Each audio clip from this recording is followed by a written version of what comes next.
Buenos días a todos. En representación de la empresa Ageval Fumigaciones, en esta oportunidad les venimos a exponer el tema de capacitación, plagas emergentes por el fenómeno del Niño, prevención y control. Asimismo, al final de esta presentación haremos un tópico sobre el ciclo de vida de los gorgojos. Mi nombre es Carlos García, biólogo de profesión y asesor SIG de la empresa Ageval Fumigaciones.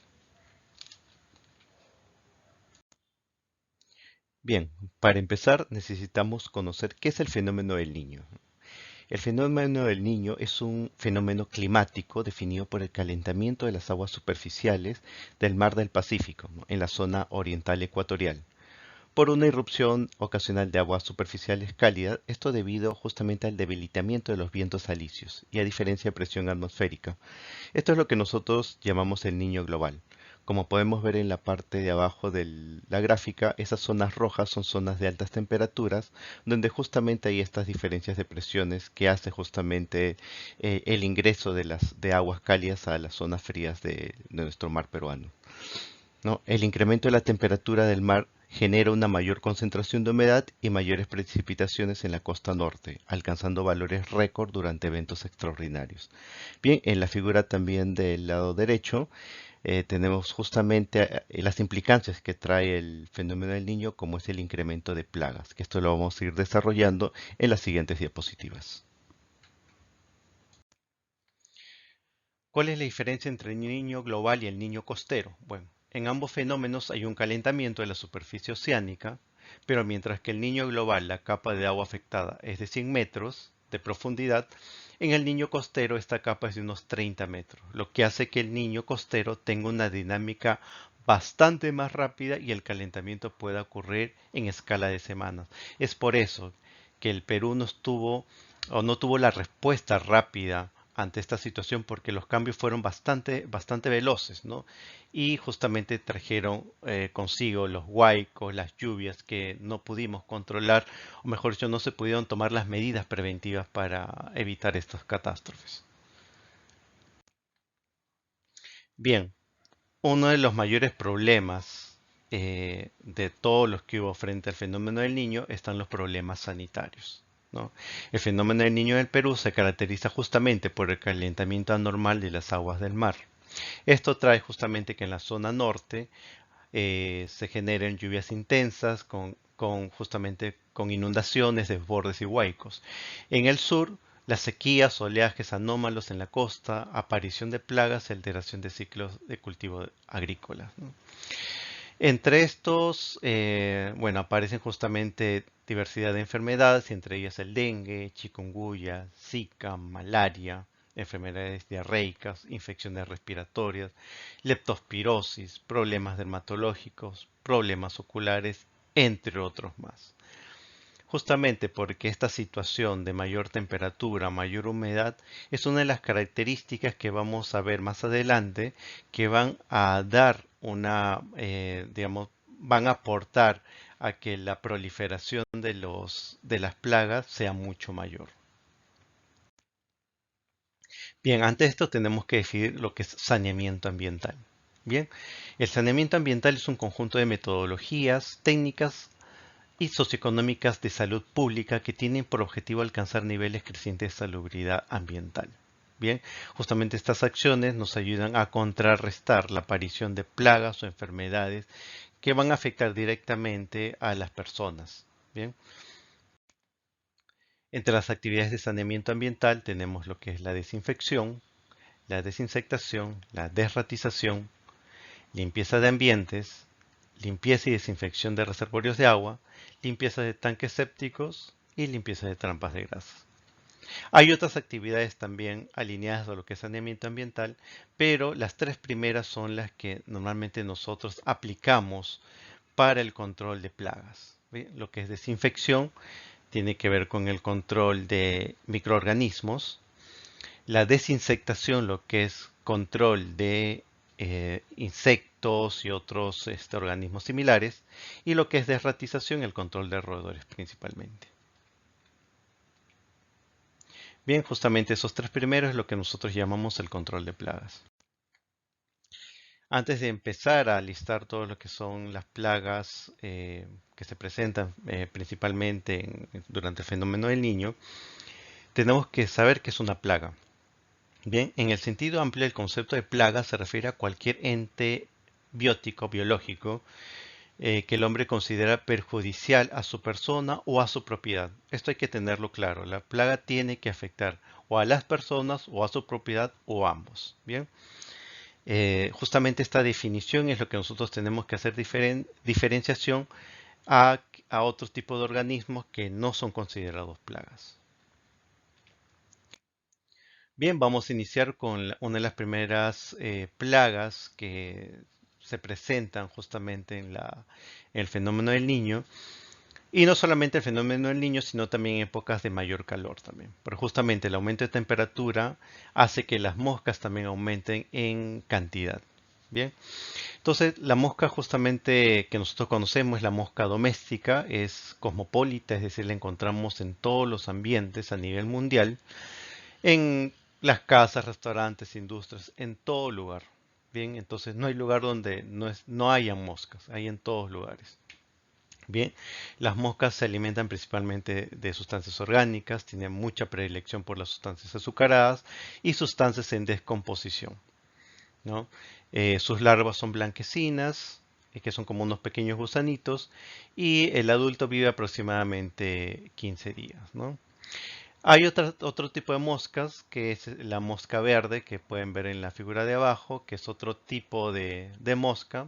Hábitos muy similares, pero esta sí prefiere alimentos putrefactos, ¿no? ¿Por qué se nombra justamente a la mosca? Porque en los periodos de fenómeno del niño se acrecenta justamente mayor cantidad de basura, zonas donde tenemos sustancias orgánicas en descomposición que se quedan por muchos días. Esto ayuda también el agua, la humedad que hay en la zona y es lo que hace que las moscas tengan un lugar propicio para poder proliferar, ¿no? Acá nosotros vamos a ver el ciclo de vida.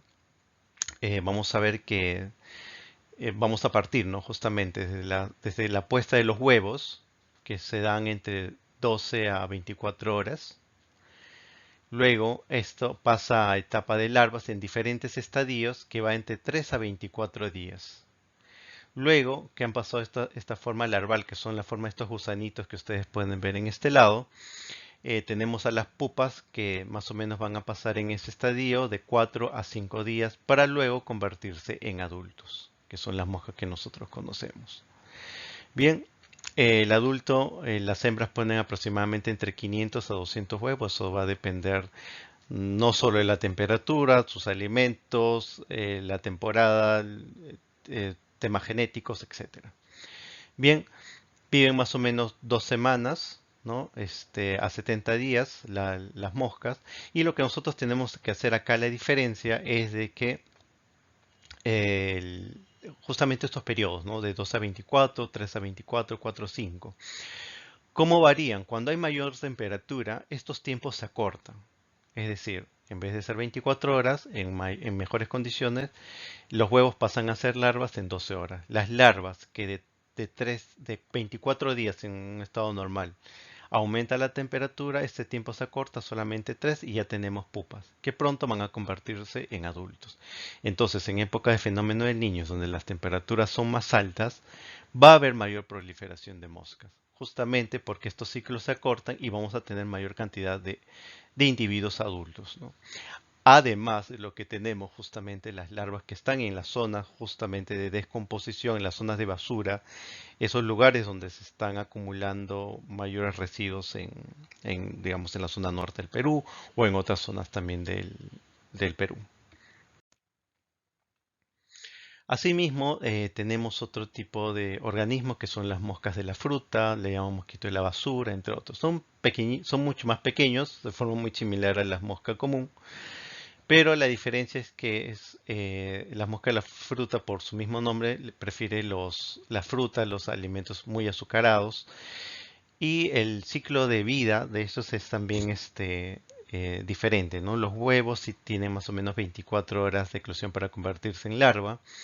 Las larvas tienen unos 5 días de justamente de poder pasar todos los estadios para convertirse en pupa, y la pupa 4 días para convertirse en adultos, ¿no? El promedio de vida más o menos es de 37 días a una temperatura de 25 grados.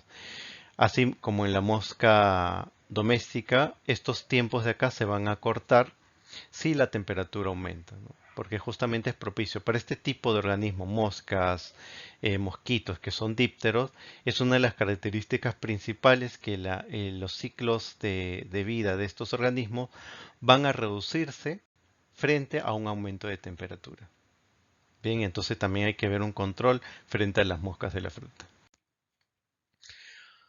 Por otro lado, tenemos también lo que son los zancudos y mosquitos, y estos son en donde mayor cantidad de individuos vamos a encontrar en la época del fenómeno del niño. ¿Por qué? Porque justamente el ciclo de vida de estos organismos se va a dar en una fase acuática, que ahora lo vamos a ver en la siguiente diapositiva, ¿no? Entonces los zancudos o mosquitos, ¿no? Tenemos diferentes tipos de zancudos, diferentes géneros, y los más conocidos por las enfermedades que transmiten son los del género Aedes y los que son géneros Anopheles, entre otros más que existen. Bien, los mosquitos adultos hembras pican justamente a las personas y animales. ¿Y por qué? Porque necesitan justamente la sangre para producir esos huevos, ¿no? Que necesitan para reproducirse. Los machos por su lado sí prefieren la savia de las plantas, pero las hembras que necesitan justamente colocar huevos necesitan mayor cantidad de proteínas y nutrientes que justamente lo tiene la sangre de los mamíferos. Bien, después de alimentarse, los mosquitos buscan fuentes de agua para poner sus huevos. Ojo en este punto. Cuando los mosquitos pican a personas y animales infectados, se infectan con organismos tanto como virus y parásitos. Es decir, a través de esta inyección que dan a la piel, donde van a extraer la sangre, van a pasar a la vez todo lo que son virus y otros tipos de parásitos que nos van a traer enfermedades. Bien, solo se necesitan unos cuantos mosquitos para comenzar una infestación y esto se pueda propagar, ¿no? En un determinado lugar. Es por eso que hay zonas donde se detecta justamente la presencia de género Aedes o Anófeles de mosquitos y se da justamente un control en esa zona para poder evitar la mayor proliferación de estos organismos.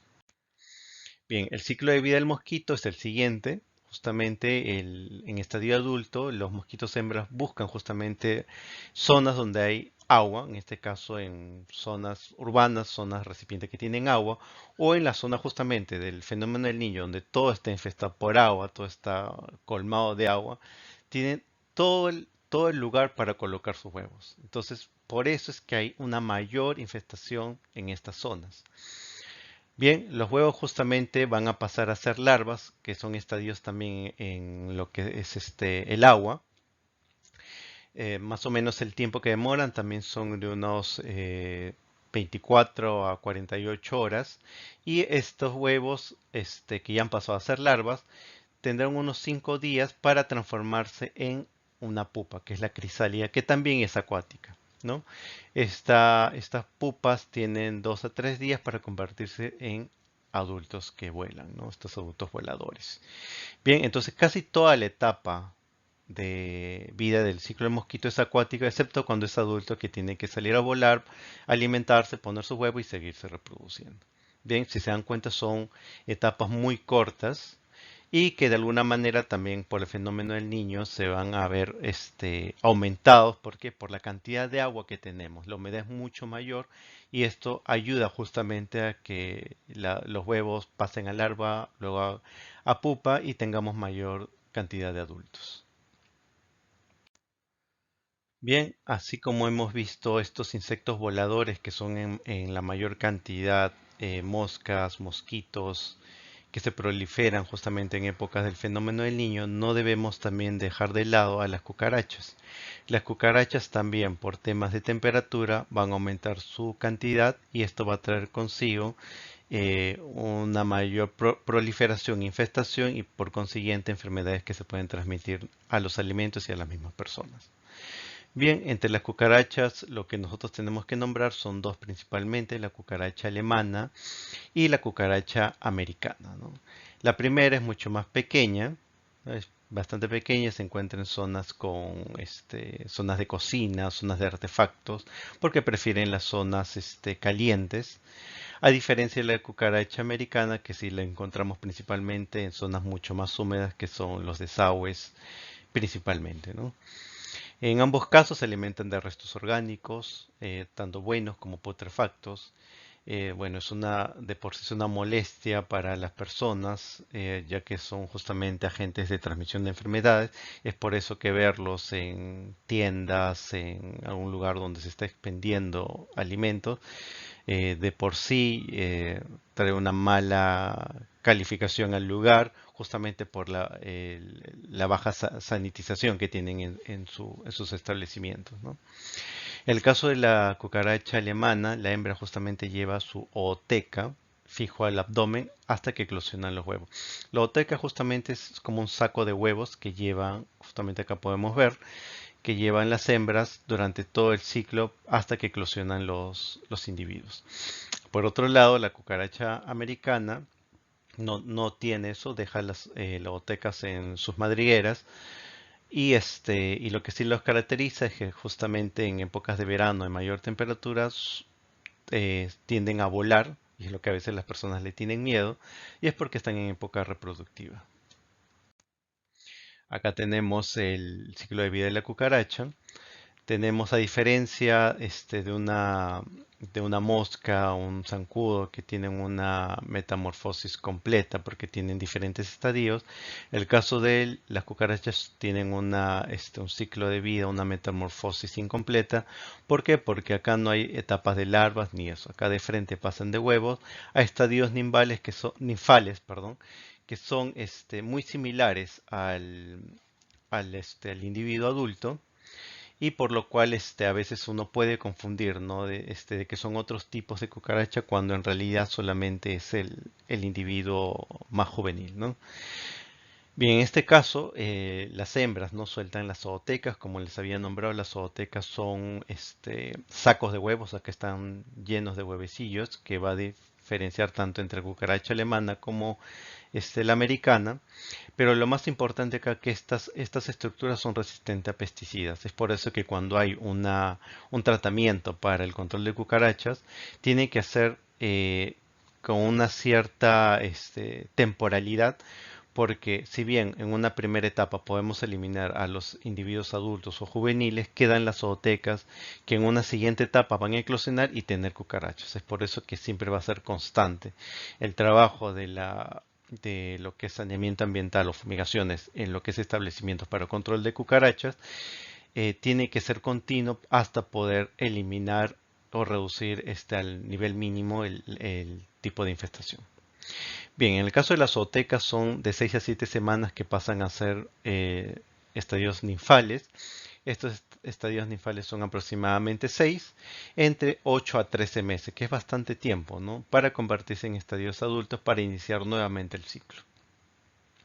Bien, es necesario conocerlo porque de alguna manera esto nos va a ayudar a poder establecer los mecanismos eh, de control, justamente químicos o preventivos frente a lo que son las cucarachas alemanas o americanas. Tener en cuenta que estos estadios también son dependientes de la temperatura y se van a cortar también por mayor aumento de esto, ¿no? Entonces, mayor temperatura, mayor cantidad de cucarachas también.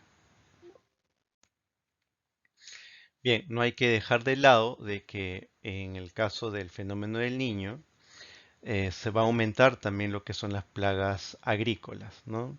Justamente estas altas temperaturas favorecen el aumento de mosca de la fruta, que ya lo nombramos al inicio, las langostas, ya estos en los campos, ¿no? Frente a ello, justamente es importante el control fitosanitario del Estado, ¿no? Que a través del organismo que es el SENASA va a asumir justamente importantes labores para poder tener estas actividades de prevención con los agricultores a través de capacitaciones o a través de técnicas que van justamente a ayudar a contrarrestar el impacto que tiene el fenómeno del niño con el aumento de las plagas, ¿no? Es importante saberlo porque todo es una cadena, ¿no? Si bien la zona de los agricultores va a ser afectada, esto va a traer consigo toda la cadena de valor que es hasta digamos, el usuario final que recibe justamente los alimentos. Si la primera etapa es atacada por plagas que están proliferando en mayor cantidad en época de fenómeno del niño, esto se va a traducir en menor cantidad de alimentos. Bien, no podemos dejar de lado a los roedores. ¿Por qué? Muchas veces se relaciona al fenómeno del niño como proliferación de mosquitos, insectos voladores, ¿no? Pero lo que más va a aumentar acá también son los roedores, especialmente un tipo de roedor que vamos a nombrarlos acá. Justamente, ¿no? Acá se habla ya en los medios de comunicación sobre el fenómeno del niño, la plaga de los roedores urbanos que aparecen justamente por las lluvias y la humedad, ¿no? Esto lo vamos a ver muy común, no solamente en la zona norte, sino ya a nivel de toda la costa, porque se va justamente a ver interferido el tema de la humedad y la temperatura a nivel de toda la costa peruana. Bien, primero vamos a tratar la rata de alcantarilla, Ratus norvegicus, su nombre científico. Y esta es una de las ratas que más se va a proliferar en épocas del fenómeno del niño, porque este tipo de rata es la que le gusta mucho la humedad, vivir en zonas eh, de desagües, ¿no? Principalmente. E imagínense en las épocas donde crece los ríos, se desbordan los desagües. Es, digamos, el lugar paradisíaco para las ratas, ¿no? Bueno, una de las características principales que son largas, robustas, peso más o menos entre 200 a 500 gramos, come casi de todo, especialmente carne, pudiendo consumir entre 15 a 30 gramos de carne al día. Es una excelente nadadora. Puede trepar, pero prefiere nadar, por eso que en épocas de fenómeno del niño no tienen problema justamente con el desborde de ríos ni lo que es incluso ¿no? Cuando afectan también las zonas de los desagües, ¿no? Que se van a ver interferidas por el aumento de mayor agua. Bien, asimismo sus nidos en madrigueras los construyen justamente en los desagües, en zonas subterráneas. Tiene una gestación de 22 días, que dan entre 8 a 12 crías, pudiendo parir entre 4 a 7 veces al año. O sea, imagínense la cantidad que se da por todo un año. No, más o menos su promedio de vida es de 3 años y en ese tiempo ya ha proliferado la cantidad suficiente para dejar descendencia. Otro tipo de rata que también se aumenta es la rata negra, Ratus ratus, su nombre científico, que es mucho más pequeña que la anterior. También es omnívoro, aunque tiene mucha predilección por alimentos secos, frutas, granos, vegetales. Es bastante ágil, como es más pequeña, pero sí le gusta mucho escalar, por eso le llaman rata también techera, ¿no? No nadan, pero si digamos tuviesen que caer en una zona con agua, pueden nadar con facilidad, pero prefieren evitarlo, ¿no? Su gestación es de 22 días, entre 8 a 12 crías y más o menos 4 o 6 veces por año su proliferación, ¿no? Sus gestaciones al año. Su promedio de vida es un poco menor, de 2 años y medio, y justamente en ese tiempo también han dejado una buena descendencia que se va justamente a proliferar en estas épocas del fenómeno del niño. El caso del ratón doméstico, pericotitos que le llaman algunos, es el mus musculus, su nombre científico, es muy pequeño, su peso entre 12 a 30 gramos, es sí de preferencia granos de cereal, ¿no?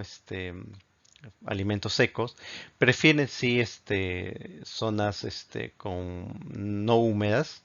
Sin embargo, justamente por el tema de mayor cantidad de residuos que hay, también aumenta la cantidad de roedores, ¿no? En este caso también de los pericotes o el ratón doméstico, ¿no? Eh, no son, son buenos para escalar, pero como nadadores tampoco les gusta mucho, igual que la rata negra, pero sí pueden hacerlo. O sea que no es una limitación estar abordados por agua, ¿no? Que es lo que sucede en la época del fenómeno. Su gestación es 19 días, tienen entre 5 a 8 crías y se da hasta 8 veces al año sus gestaciones. Bien, su promedio de vida si esto es solo un año, pero por la cantidad de gestaciones que tienen van a proliferar en mayor cantidad. Acá podemos ver un alimento roído por un ratón doméstico. Bien, ahora vamos con los controles. que se hacen justamente frente a lo que son las plagas. Vamos a comenzar primero por lo que es la desinsectación. La desinsectación, como ya habíamos nombrado al inicio, tiene que ver con la prevención y el control de ¿qué?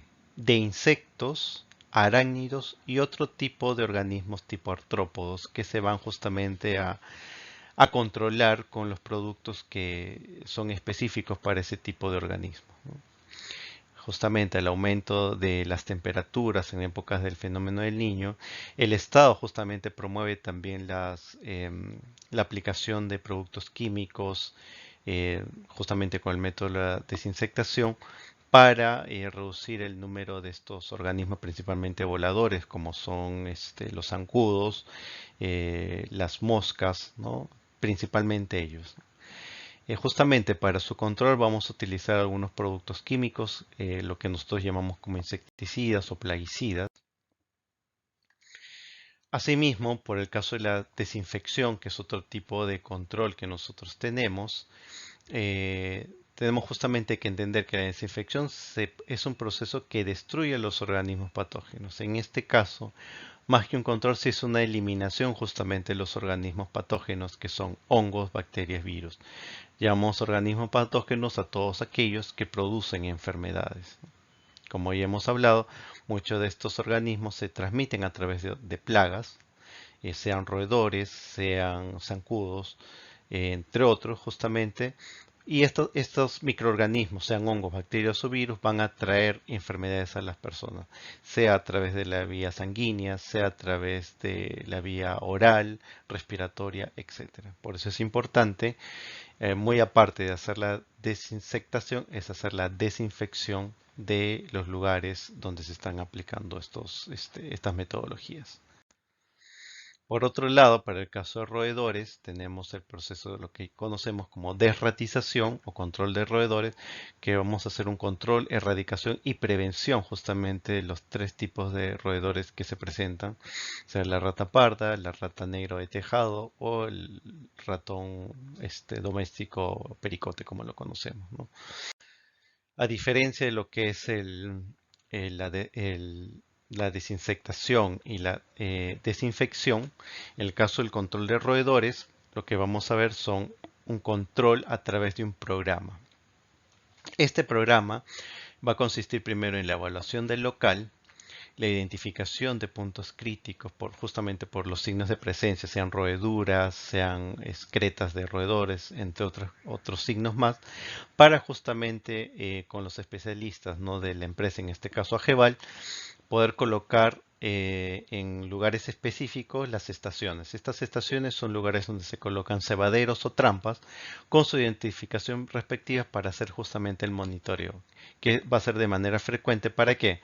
Para hacer el recebado de lo que se está colocando, es decir, la colocación del cebo, rodenticida o el veneno, la elaboración de los informes, la identificación de señales de peligro y las medidas correctivas justamente que se van a tener frente a este tipo de metodología a través del programa de control de roedores. A diferencia, ¿no?, de lo que es desinsectación o desinfección, que aplicas un producto para eliminar o erradicar un organismo, en este caso, control de roedores es todo un programa que va a consistir en días de monitoreo para ver cómo está yendo justamente el control de los roedores. Finalmente, luego de haber revisado los controles, tenemos también que dar algunas recomendaciones respecto al tema del manejo de plagas. Para ello, necesitamos justamente definir los métodos que previenen la propagación de estas plagas. Una de ellas es el orden y limpieza. Es necesario que el lugar donde nosotros trabajemos, sean almacenes, lugares donde se procesan alimentos, tengan el orden adecuado con los distanciamientos necesarios, así como una periodicidad en la limpieza y desinfección, ¿no? ¿Para qué? Para que podamos justamente tener un ambiente limpio y no propaguemos justamente que se formen las madrigueras o zonas donde se puedan reproducir las plagas. Por otro lado, también tenemos el control de pérdidas de aguas. Entendamos también de que haber zonas con emposamiento de agua podría propagarse los mosquitos, por ejemplo, o también ser fuente justamente para el crecimiento de otras plagas, ¿no? Entonces es necesario que estas fuentes de pérdidas sean selladas, sean reparadas para evitar justamente la propagación de diversos tipos de plagas. Por otro lado, también tenemos el sellado de grietas. Para este es el caso del ingreso de roedores, por ejemplo, o otro tipo de plagas, ya que una vez que se ha infestado un lugar, esto justamente se va a ir propagando a diversas zonas del local. Luego, la ventilación e iluminación de ambientes. Es justamente necesario mantener un lugar ventilado, ya que hay zonas justamente donde las plagas utilizan ese ambiente cargado de mayor humedad para poderse propagar. Asimismo, la iluminación. Al haber más iluminación en las zonas, podemos evitar que estos lugares se conviertan en madrigueras o zonas de anidamiento de diversos tipos de plagas, especialmente los que son los roedores. Y algo muy importante que muchas veces los clientes se olvidan es el manejo de la basura, ¿no? La disposición de los residuos, ya que nosotros podemos tener un lugar completamente limpio, ordenado, llamemos la oficina, en la zona de preparación de alimentos, el procesamiento de estos, pero si vamos a otros lugares donde se está almacenando los residuos y estos están en mal estado, en descomposición, están fuera de sus reservorios, entonces justamente lo que va a provocar esto es la propagación o puntos focales donde tengamos plagas y estas se van a dirigir hacia las zonas limpias donde nosotros tenemos ordenado. Caso específico, el caso de las moscas, ya que las moscas se propagan con mayor facilidad en las zonas de basura donde se están en descomposición.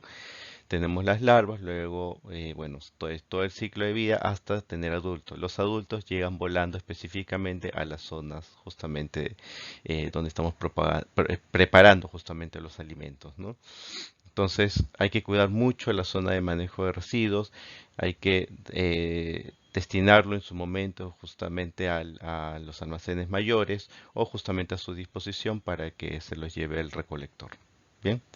Es necesario justamente estos métodos preventivos para evitar estar realizando constantemente métodos de control como es la aplicación de productos químicos, que si bien es cierto se utilizan productos que no son dañinos, de todas maneras siempre hay un porcentaje en estos productos que podría en algún momento verse afectado. Entonces lo importante es siempre ver por la parte preventiva.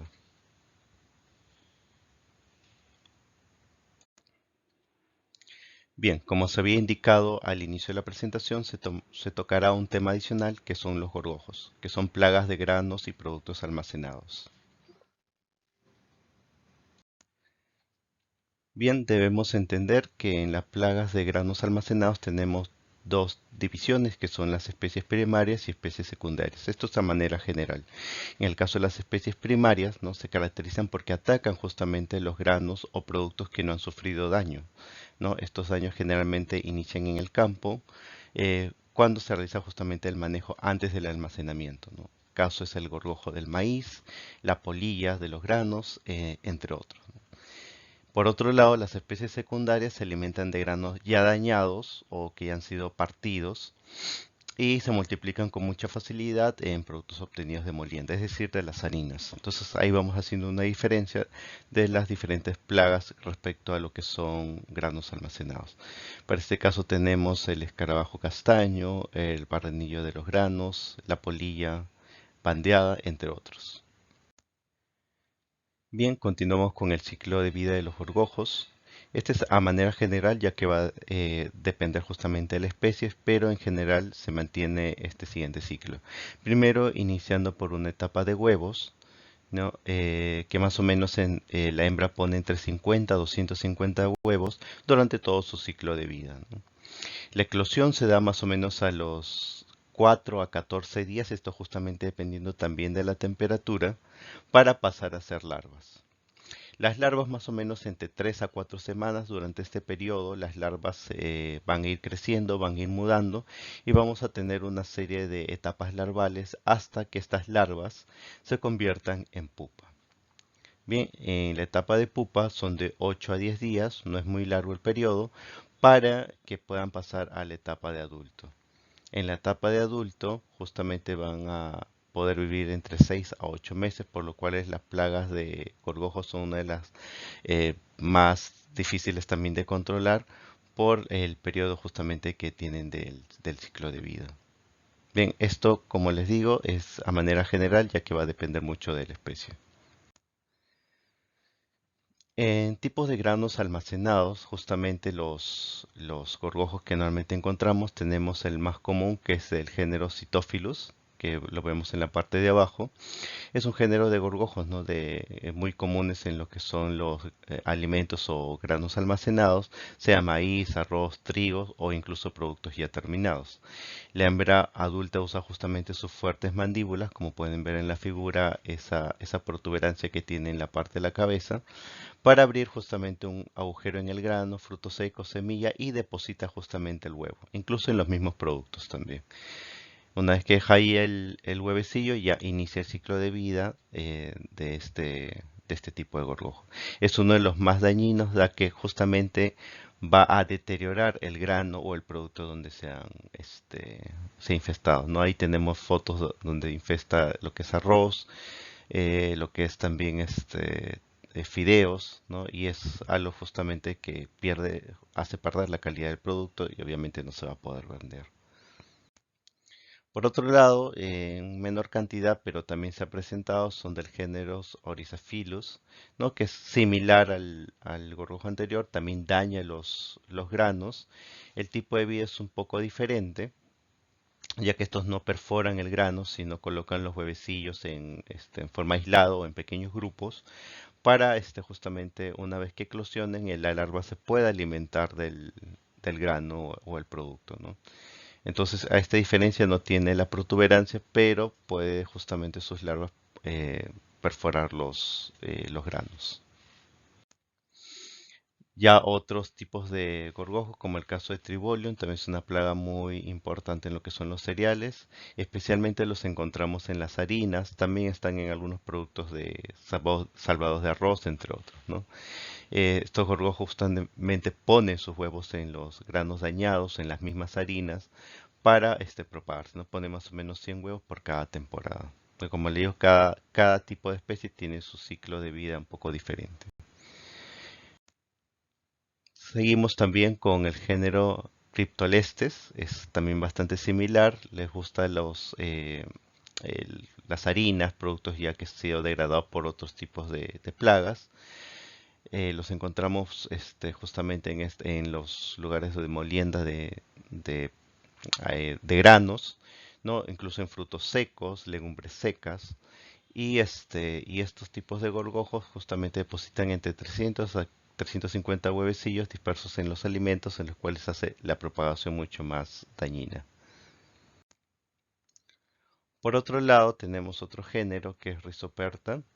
Es un pequeño escarabajo, color café bien claro, no de unos 3 milímetros de largo, son bien pequeñitos. Las larvas sí son un poco más cilíndricas y estas larvas son las que se alimentan también de las semillas, también perforan las semillas. Y el caso de los adultos en menor cantidad, pero los podemos encontrar en las harinas, principalmente en granos almacenados, en productos terminados como el arroz, también tenemos en fideos, entre otros. Los productos contaminados generalmente por gorgojos tenemos pues en granos, semillas, especias, frutas deshidratadas, pastas y fideos, madera, etcétera, ¿no? Justamente porque este tipo de plagas, lo que son los gorgojos, principalmente les gusta zonas secas.